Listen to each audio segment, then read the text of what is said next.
أعوذ بالله السميع العليم من الشيطان الرجيم. بسم الله الرحمن الرحيم. الحمد لله رب العالمين، والصلاة والسلام على رسول الله وعلى آله وصحبه ومن والاه. أما بعد، السلام عليكم ورحمة الله وبركاته. كباري نمال بي كنتو مالي لمولا بداودا نادالي بي فنا ka tenten na wala dati memo alkwani fasaroti manen ka kaunto nala kilo baku be suratul ahzab nga bula dame wala mu man satalla jalla wa ala ay nabiyo mo sartindi moluma men ya lonko yala lahi do tinya al yahudu kabilol kono memo bani quraizati kol men tamita woto ngofo wa ayol fanan kono man satalla yala nabiyo mo kibari ko abe ganye sotlale silan ko kundi mina nyin wato ni watide don ko la mu ganyeleti aya kibari fanan ko abe bankol talal membe ko khaybara membe ko sham membe ko iraq faris ani banku to mal ko islamia be janjanna dunia be kono ton kon nani tilo suto kanyo falinda wadan islamia be fatala je na masatalla ko manke kuti abe kori laminna subhanahu wa ta'ala mu kundin tiabulu ni ayol min ba dati labi Allah tabaraka wa ta'ala ay kankularo ke nabiyo mo la ko ay bankala no mo nyoliye anyi yitandi la ko natari illa fita mola membe ila dunia hajo nyim topotola ye lafta la nyame oto isina min lafta wala asi ibula akana ke kamfa da kala keleti aso musul bula isita futu moye me alon ko asi la dunia nyim hajo topoto lafta la nyame musol nyil fanan kono me alon ko lafta katu ate nabiyo mo fe hana tara la fenta ya munyaw nyandi bari be ture afe lafta alal la lafta te kilalla ani lakira korda wol fanan asi woli situ afe min malafi wol si asul bula kunya nyimba ni ayo dalilo fasar lal ko nabiyo mola no munyol belo mo ibele sita ibe da korta ko nyanda ngafo nabiyo moy ko ay nafaka lafa wala mo akara min dina dawaloti depanso fano banko kundi ay do lafaje wato musome future ya rafo musu kononto na Aisha na Hafsa Ummu Habiba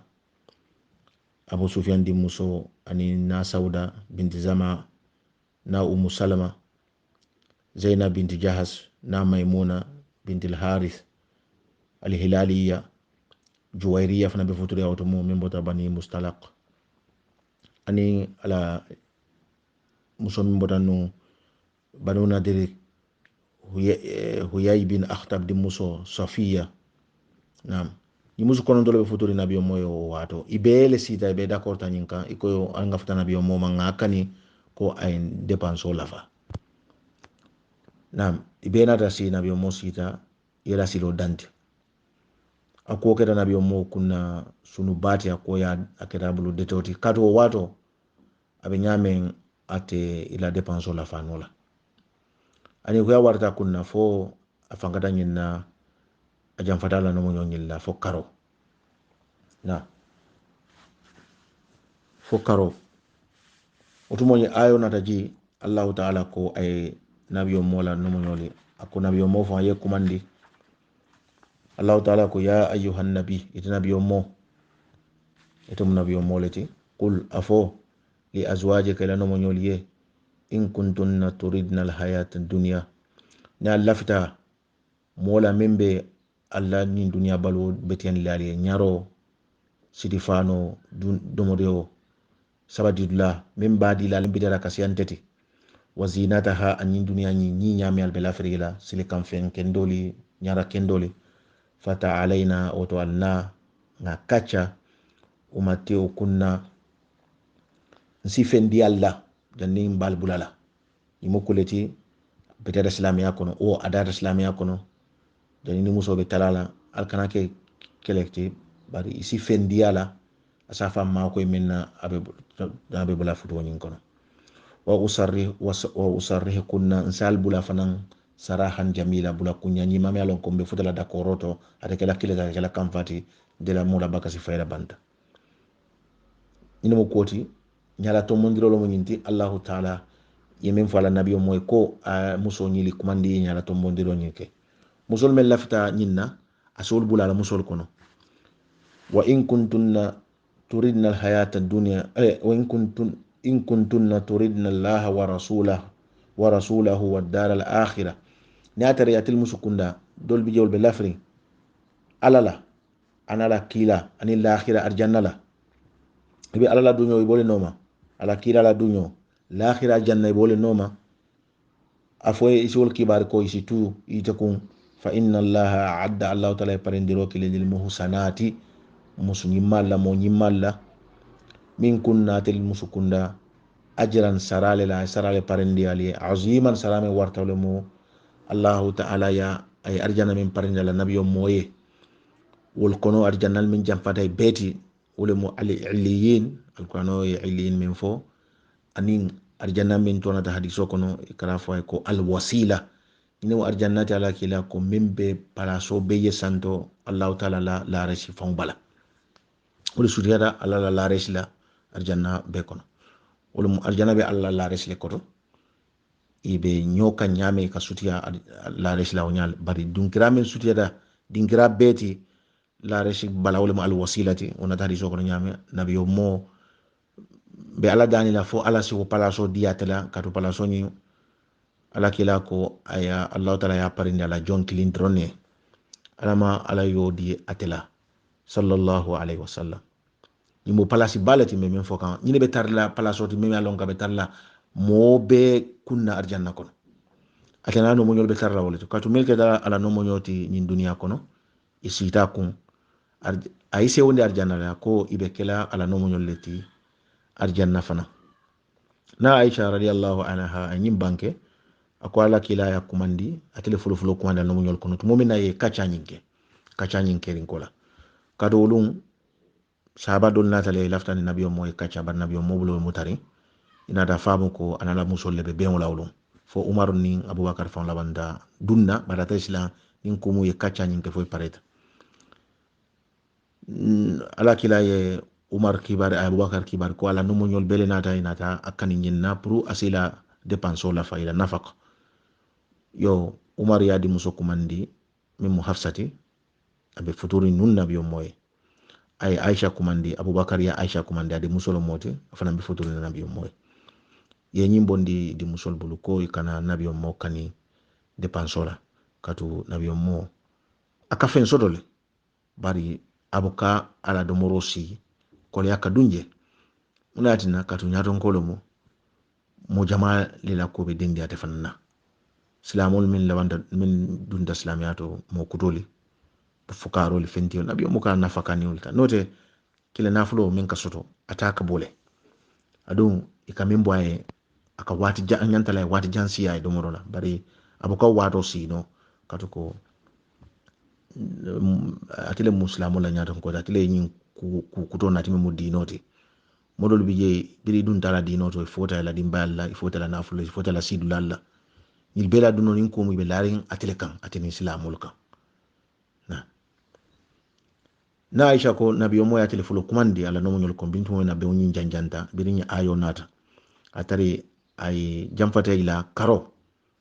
inna ka akwo mira birinya ayo jita kan ay Aisha ko ay telefulo kumandi ni hadiso Bukhari al-Bukhari kaka ko mbe kumal fulaye bar man lafi ye decision ta madama ini uluba fulol man kacha ifama nina na ule munyinti ko anya ayo karaye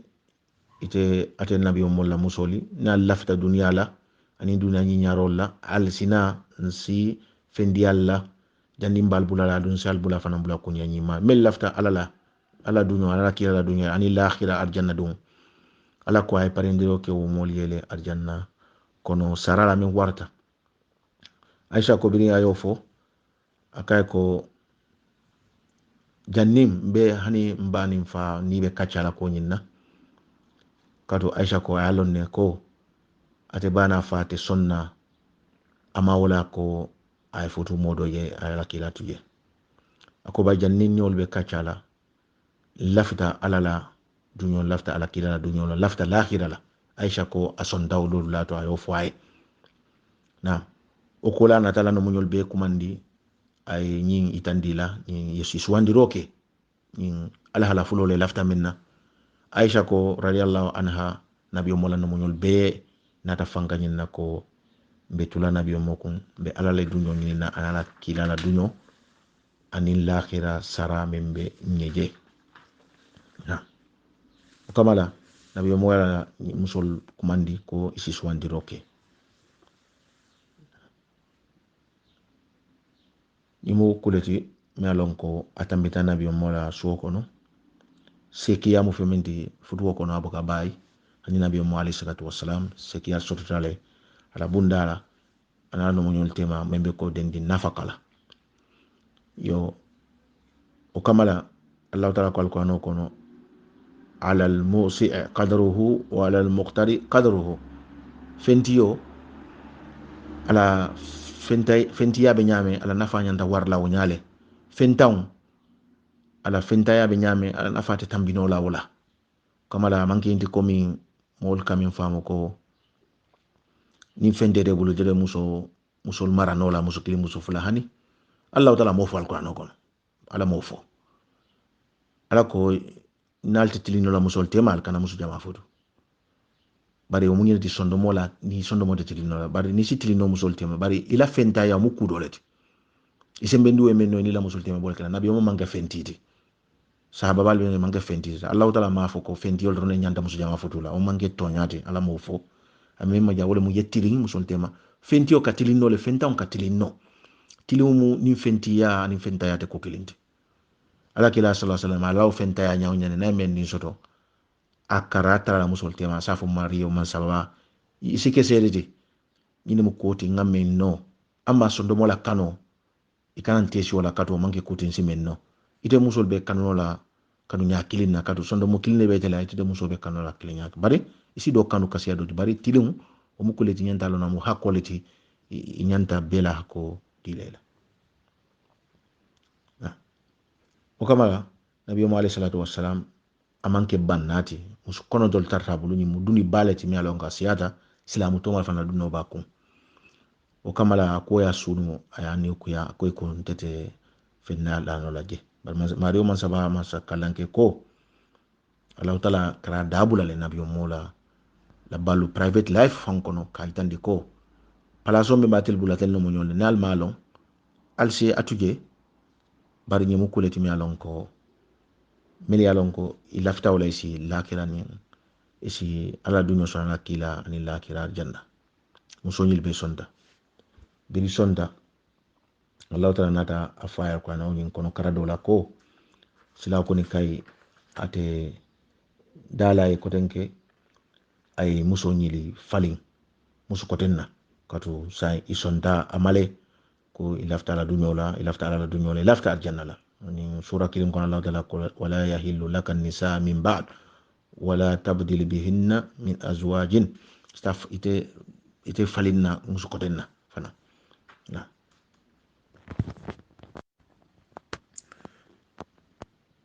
alhamdulillah Allah ta'ala ko waman yaqnut minkunna lillahi wa rasulih wa ta'mal salihan nu'tiha ajraha marratain Allah ta'ala ko musul nabi mola no nyol kono ya Allah ta'ala ya maron no ma ala kila ina dabara nyi ma fana Allah kan Allah ta'ala ko abira saradi lela sinya fula musto mal kasara min soto itelibo wo nyon fula le sotla Allah ta'ala ko wa atadna laha rizqan karima ay parendiro ke aye arjanna nemola nemo mi alon ko bunyata ya nisa annabi atel nabi mo lanu mo nyoli lastunna atel manke ko ka ahadi minan nisa ko musito mal be nyame inni taqaytunna alla wirkinta ya nalla mubaya ala sirifu ya abe dendi men la wala mu ni al silata Allah taala wala ma ala kilo to ala ya maro to ala kilo la ya maro o drone le batina le ke special musolti khususiya ni men balbulu abe dendi o fanana albi futur nabiyo moye panne almata ko musuto mal be nyame Allah futur nabiyo moye silan na fatala bari musuto mali ni e fankanta alala ateli nyanda ali al fankanta alala kasiya wol fonti kato alla palaso min albasot la ala wala warta musuto malti kato atele fisata wolte kato al kema wala fisata nyin moto mal bete Allah taala ko fala takhda'na alkana betiyandiroke alkana lamfuroke alkana nyiyandiroke bil qawli alla kacha nyoyala fayatma allazi nalbe diamla wandi kewliye nin ali kacha be kacha to kiye fayatma allazi fi qalbihi marad modo bije sondo mokono sa bije membe ko ateka kulli fasar nyame anin kulbe nyame takilinde wa qulna qawlan ma'rufa nalni molbe diame manke alla mahramolti mahramole mu futuwo man haramo allin kewol mente man nalni be diamo kan futu haramte den kedo tema ni be diamo kan wala nam o wato kewol me alon ko ila mahramole moti abadan bari dolbe je ila mahramole anatari ila mahramole mu bari wati le bala o wato kono futu haram yata ina tema bari wati bina futu si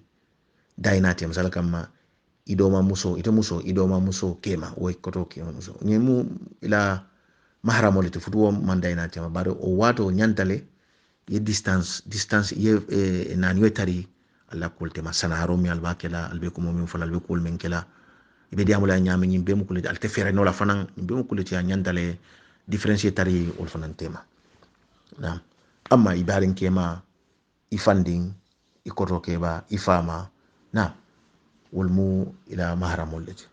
maram moto mali nyama nyana ye kuma kan diamu nyoke wala ko do mo yindi don kuma la sudi kama fasar la le menfo wala mo e ka diamu kema nyame e kana diamu wande kewli o nyama fara faso nyanda tar la jewnya ibe diam la kew ye kan fo yandi ye kan diandi ay imbe mo kuleti adatale do abeta fan bar amma wande kewli manyan na kawo diamu nyanyin ke ne mo kuma ko sutumati don fasar la le menfo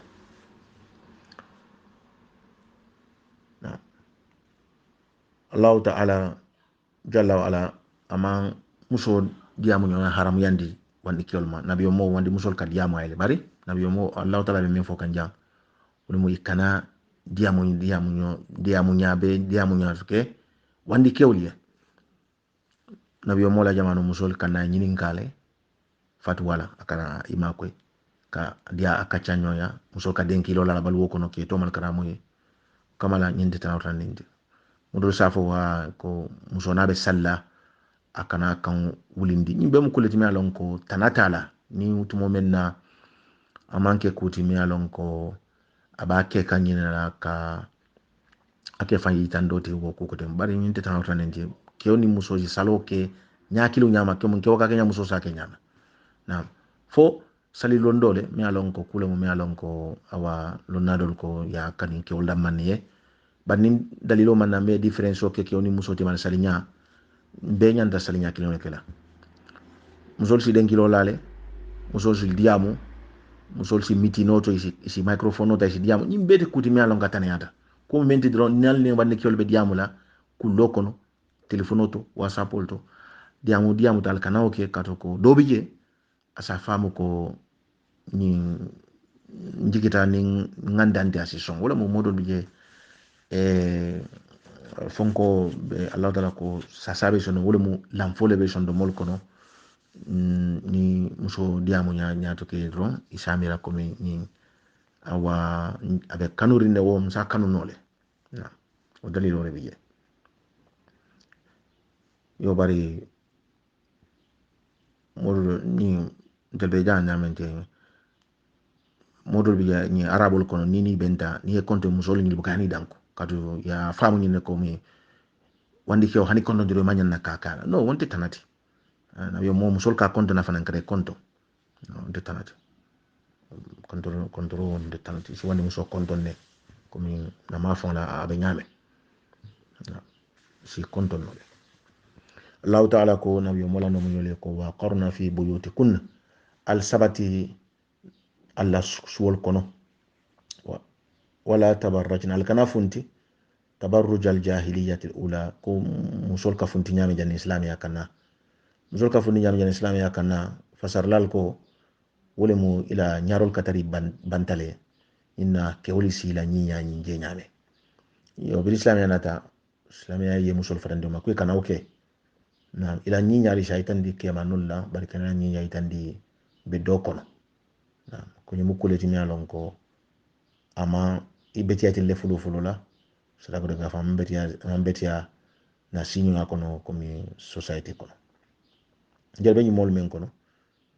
itere mala muso ni na nyoja si mini la si hog wala mal si mini nyola wala si la nyin ken tamafulo nyil kis ikafunyo itere mala muso ini itere mala muso si telephone kachake ale me kachala telephone kachala albe jella wala musol na adu ko nyole ateri manoli ke wulni musole anisita baroto ita kachala o restaurant ita kacha ke woni dinul be soko ni be mo kuleti inter kaje ni bankol ko bari akamune ke aka fitna le nati na tella sinyo yako na Allah lafta le ngasi kun kaira kono mo ni mo kana problem soto latna ko ni kusifale al kanawul ke ni musol kana ni kudol ke katuko akati na tilda mol fon al kana sikanyo dal ka problem modi al da mol kono me betiada al kul ke nyama lon ko yafo ale nyame nalbe fundila ka kana ni funti nyake ni funti nyama betia nalbe fundila al kema no la soko na ke haju kanti mbe ko kara misiroto kara karambunto kata hajul tobuto kata badiya silol chok kata marché to kata sandiro la fomi alon ko fu fon leta mota nati no laje na ala kila ko muso al kanay bay misirol tal kanay bali misirol totala ni salta la sol kono de wala fisata bare al kanay bali ala sitano misirol sa kul kenole ni min alon ko alquran fasari angale kan wala france kan wala spanish kan ne nyinje ayoje ikara nyi miral ko mi musola funto haram yatale musola funto ma haram ya ala kila men fo sallallahu alaihi wasallam nalbe funti la misiroto al kana kirban jolma al kana nyarol funtindi ikra funni ko tabarrujo mi alon ko nunto mol karake jan islam ya kana yo ni bida misiroto ko kana kirban jolma yalo ni bida marché to fana wole fan nyanta komi kana ma yo ban ni man ifan nyarande ila nyaro tirbanda o kodo nyindi komi muso tay atala nyaro duna bala nyaro dunale bari nyaro itari murare ila tulto tay tale murare ila kanto tay tale murare ila bul kawn yetari murare ila te ikamen sidite wala be tari murare kana tari be do kono membe sidite wala be makanna ni manke kutumi alon ko nyata bari imari sinyin be dunnole yeta bari atari murare na kirban joy sa manore si dawa ko tiyo ma barakana kinti komi yawuli akamma ko ibita kan dula mento wala tina ibo maka kando be dundi mo balo katara kama ninte tanati isi roll on kay nyinna kaso fana kana funti mol kan ya so difference le be tema jam mo bida marché to bida banta katara sulo bola isi deodoranto ma wala men ka dunta bokoto ni de kuti men tanata e men malona le men wala mu ya wuli akama sulo tije ya wuli akama na bani sulo biye wonde tanati na abi mo ko ni sera jawol kana funti mol ka bendame ke musu abi belema nalbe mi siro to alin sera jawol kana funti ni balo be serare i balo balon ko sulo tije to kana ama bani sulo biye samanole difference be tema ja na Allah ta'ala ko nabi mbola no munyole ko wa aqimna salah al salo watilulo sabati wala ma al bato beke ol kunnandi to salo wa atina zaka al jako fanandi ale jako di ale sada fanandi wa atina Allah wa rasulahu ale ala ya marul beno ma ala kila ya marul be inma yuridu Allah li yuzhiba ankum rijza ahla al bayt wa yutahhirakum tadhhira Allah ta'ala laftale ateli bundun ke ala kila la no munyoli ateli bundun ke oli ka kuto kolya wulindi alkan dan kuma kaunta be koyrin ko min ka koso wulindi kan wule kodo min di ko mi alon ko asati nanna mole kuma soto be men fola ima mole ko soto be men fola ima nafikol kitanu madina ikara kumul fo nabiyo mola no munyol ma tumene futa wato madina bar allah taala nata sababu landi men satina ite kuma soto be men fola nabiyo mola no munyol ma wole ko do munyin doti alkana ma ko musuto mal kama nyamin kuma soti akama kato batin nan nabi kuma soto la ibe men fola alma usina ke albunna torot way allah taala waji tahirakum tathira lafta kal senyandi atel bundunkiwol mu jumallete ala kilano muñol bol kono le adi muso men mo fatimati ana diŋuli bol kono ana kema men mo aliti ala abbas bin abdul mutalab na diŋul bol kono le jafar bin abi talib na diŋul bol kono a dimbali aqil nara dimbali bol kono le ñille mu ahlul bayt ñille mu famoti na alfale men soto ahlu sunnati wal jamaa amanke ko min shiyale men famu ko fatima na diwul damanno mo ahlul bayti ti hani ahlul bayto siyata woltile ni ayole giyo sababu kamma allah taala be diamu kan itelli lama nabiyo mola no nyoli fana mo ala nabiyo mola dimbalati allah taala ko alquran ko no wa iz gadawta min ahlika allah taala ko isorta ka bola dimbal kono abe moni jumal be sabatiring ani fado man sabati ani ali man sabati ko rakili bara ni jumal be sabati wala mo ala no munyol izqala min ahlika isorta kabala dimbal kono ibe islamol tombe na kelo dinkina la uri kelo nyon kono o kamala nabi mola no munyol mala dimbal lati shialle bondi o konto kono bari ya alquran wali le ye ijma'a wali ni manto lonnal wali ibe bentale ko nabi mola no munyol mu ahlul bait lati ibe ala dimbal le kono ni ahlul bayt moli wajibolo mun telma ngay kanu kay kon ni mujul bolati kay kanu kay bunya kay inoma ibaluta nyame ladna allah taala ko nabi mala no munyol manke ko musu tomal be nyame ite nyandale musu tomal yetel niking balitel manyanna kabula musu tomal no bi islam musol be tewsidi kan ka kafir musol niking yamira hakome bol bulu ani balwo men bol bulu itele mawonya tumo men na allah taala ye itili yamar nyin kulla kafir musol nyande tele nikinna dunya musol be nyande tele nomala paranta kenni kuyati is vice versa molka inter islamu kunda musu kundan kara mo to malle nikimi alonko ila balu manke fenti fo umurul jahiliya ten islam ya kanay ka molka manya mi hanisa itile be maka unyale islam ya nada ko molye islamul ni islam ya niki ye bulawol no ko mana bi mola no munyoli itelle mu role model olti musu tomal nyanta bala itel noma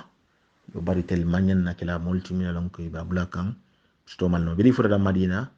yaje madina musoli ke manol be ke kundi be kulke kaye ifana lafta o balu sifa nabi mo ya tina ni yosulata bari birin ya famu ko tel palaso men tel bulu akumatale yo ko mala inata famu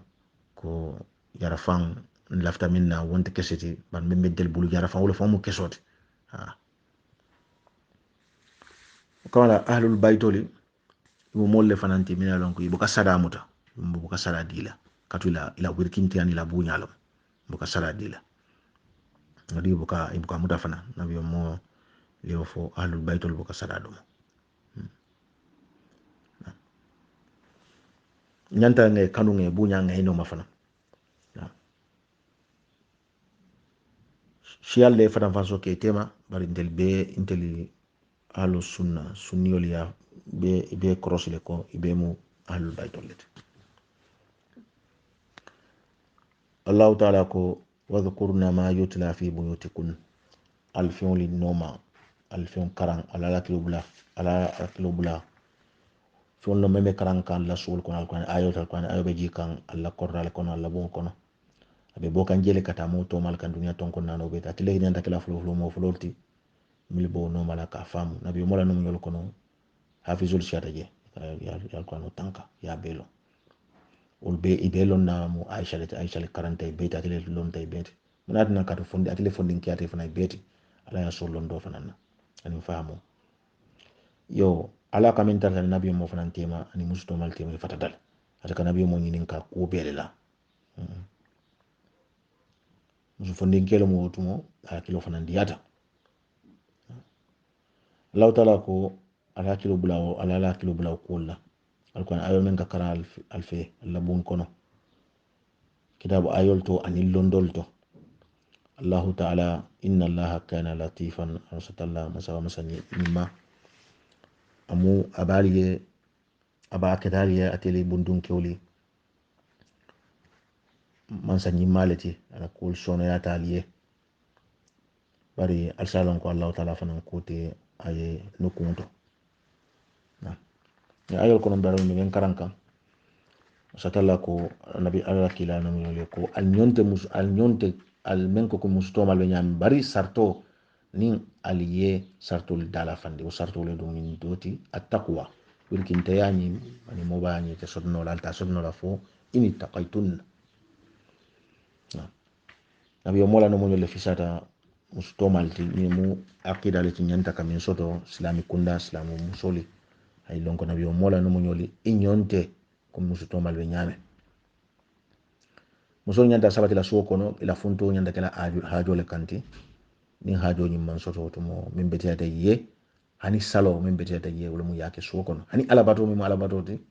belon ko musafo le famu koti min si wo fu dindi suwo kono bad ni sulo bije ala kila ko wa buyutuhunna khairun lahun ila mulu famu fisata ye wato salo nyin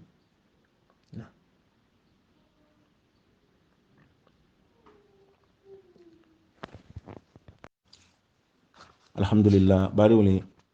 mun ta fasaro kono sawunta aya kilinna aya tan sabanjam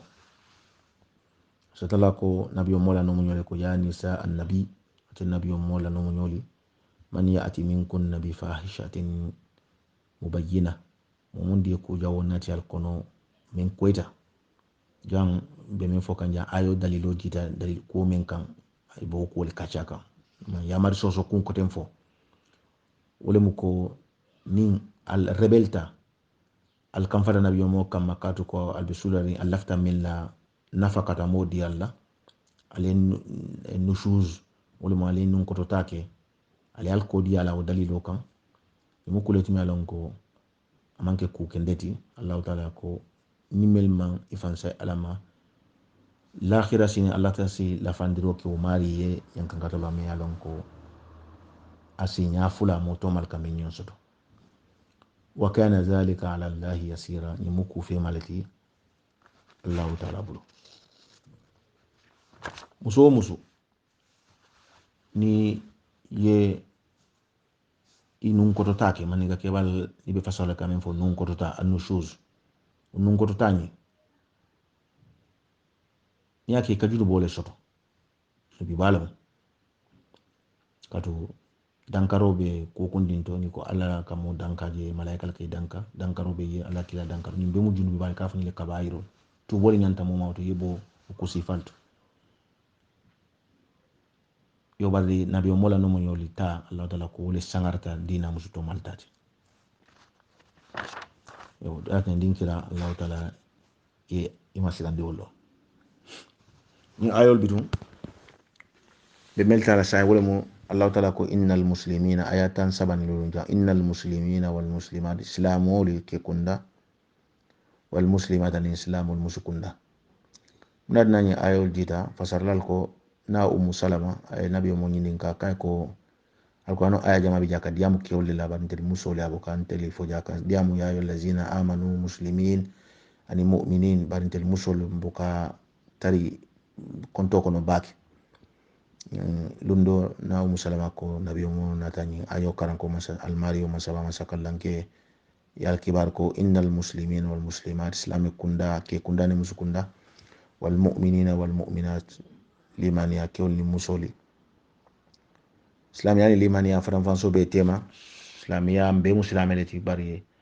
limani ya molle la palaso warta na comme hadith jibril ala kila sallallahu alaihi wasallam ayo ko indi nyamen to min na nyinin karlan da nyinin ka wal qanitin milalon ka Allah taala ya marun noma ke kunda wal qanitat ani milka ya marun noma musukunda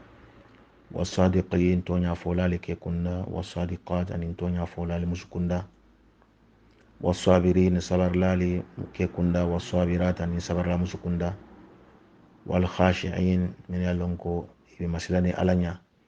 be ko kundin ke ka ake anyama be haklutul alato wal khashi'ati ani milka rawke musukunda fanan wal mutasaddiqin milka sadadiyo ke kunda wal mutasaddiqat ani sadadi la musukunda wasaimina sunnali ke kunda wasaimat ani sunnali musukunda milka nafilo ni farro besum wal hafizina furujahum kantar lali ila nyatola ke kunda wal hafizani musukunda fana milka rai fankanta igarai kantaro ke nyatola fo Allah taala ye min dandiye musumanol to ani kemanol to ani la mutamoli musukunda banaman ke wolati ibuka ikarai fankanta bake nyatola yo nale kristianol juwe ila dina nya don ko ibuka futu ikarai bulari wonya itele ya famu ko futu woni lara on to nyimu fennori wolati bari ye fani ima men famu je wole mu ka nani yo ke kula e saw nani yo man betia bar futu mu ku kendolati yaje mu ku kendol men man betia wole mu feyati bar futu wo betia dal kamante la islam kunda famu men bi wole mu kewo ala musu jama tabe nyame ala sobe yabe nyame ala mo kende afana mbo nyale bar cristiano itele mo famu nya ila nyim papa ila nyim pop men be itali si pakare men nate musu tebul bulari ngewo nya imagine ni meta e ka boy wandi dul kan ani ka boy da mol fon ka boy nyoka ni lar o kamala itele man afamu nyama l'islam kunda nyantale ka musul futu musul nyantale ke ol soto bari ye fankanta ye kantaro ke inyatolla ye nani o kala Allah taala ko wazakirina Allah kathira ke kunda milga longa kala tofin kombake wazakirata ni muskuna milka longa kala tofin kombake Allah taala ko a'adda lahum ay parendiro ke nyimbe ye ke kuna musukunda muskil man fisa ya musulti islamiya kono abe dendi menna wala mu ila barolti ani la sondomo Allah taala ko ay parendiro ke bele ke kuna musukunda maghfiratan junubi ghafaro bebe kanyandolo nin tubira alaka ke o yamfa ke o ma yamfa musufuna ma wa ajran aka sararo ke wala ni musola aziman sarami alonga warta abu wembele kunda ani musukunda kama la bari wali ayol fanan fasaro molti dendi nyinen karolla nabi mola no mo nyol kono ya doli ya nyinen kamenna ko munatna ke wali dammanne la mankudul kanna musol bukana Allah taala yenyin ko ndiko bebe kanyandine Allah taala ya nin kewle hijira ke musole hijira ke alakay bele sara hijira ni barajola ni ko kundin ke alakay sara bela ko do bige kewl sake no musulta ke no salaka ma ka fawon ci kakalo sape folo la ke la alakela ko musole ko atel si kudol ke no woni wo barajo be kanyanta salaka ma ko musola hijo ala umrani ulbe ko la jihad leke yo manjare ay ñu fawla katu lado ke olsi men ke metel ta ke nyola bara Allah taala mayti tu fanan ko ma ko kudo be janali oke ke ol kamen soto jambara jala fanan bo nyole sotla bado le be abula la janne fosila kote ni musse walati Allah taala men di islamullah ke kunna musukunna ko be la junubul ghafarla be dunner janna kono jang ibele be kanyan ni jang ke ol man fisa musulti musulman fisa ke ulti bare be kanyan dina jang Allah taala ko ni yole be kewli e kulto ni yobe musoli e kulto e membara na ko dol bije ni je kanyan no la to katu musolle si woke no Allah taala e karkara itelle ko do fami ya karkara kewle bari ila bunda nyili ko kundi mbara jala ko be saralala muso si arjanna soto wala futu bunda damman kamma ala o kare aw pare muso damman ne kewol fana ko do parindi ye membe ko sele furo ya nin ku to mali aw parindi kewol fana damman ke sele furo ya kele berato na ani ku to mali mi alon ko lota bari ala tala ko mun ni yolati ay musol ni bo dola ay kewol fana ni bo dola na وللنساء نصيب مما اكتسبنا للرجال نصيب مما اكتسبوا وللنساء نصيب مما اكتسبنا mun yole to alay me bari fi beni men bara ala be isara ala ala mala be sara ko nyanyi mala be dunar janna ko la funis na hina ka amin wa sallallahu ala nabiyyina muhammadin wa alihi wa sahbihi walhamdulillahi rabbil alamin